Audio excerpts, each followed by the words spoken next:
Welcome to the Pop-Up Law series. On 24th April, 50 years ago, the Supreme Court of India delivered a judgment that became known as the most celebrated case of the independent India, the case that saved the Indian Constitution and expounded the basic structure doctrine.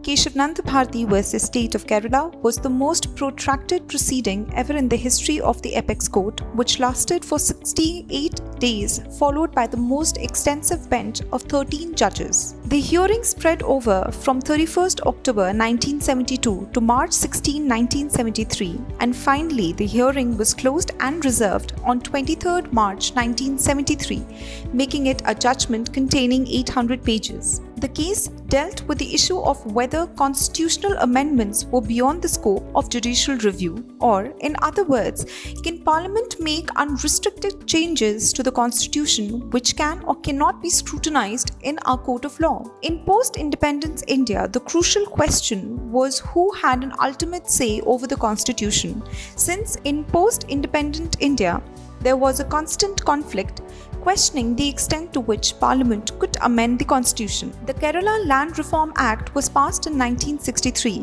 which led to the beginning of a prolonged battle related to the Basic Structure Doctrine.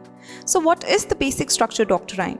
The Basic Structure Doctrine is a common law legal doctrine in which a sovereign state's constitution has specific characteristics that its legislature cannot erase. Keshavananda Bharati, the chief pontiff of Edinir Mutt, filed a lawsuit that contested that Kerala government's move to take over the Mutt's property. Nani Palkiwala, a renowned lawyer, represented Bharati, who was credited for the lawsuit that evolved into a challenge against the parliamentary power to alter the constitution. It is interesting to know that what was only a property dispute, Palkiwala expanded the scope and argued that the constitution had a framework that was essential to its character and could not be altered by anyone, not even the parliament.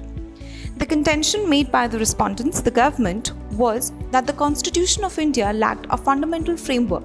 Hence, the Parliament could modify any portion, including the fundamental rights. The heart of the argument was focused on Article 368 of the Constitution, which laid that the Parliament may exercise its constituent power to amend or repeal any provisions in the Constitution. Palkiwala strongly opposed the interpretation, stating that Article 368 did not permit the Parliament unrestricted power to modify the Constitution. He quoted, "Article 368 is a creature of the Constitution that cannot be transformed into its master." With a wafer-thin ratio of 7:6, the Apex Court held that while the Parliament had the authority to amend the Constitution, it could not change its basic structure. Please let us know your views on it. And to know more, please click on the link below.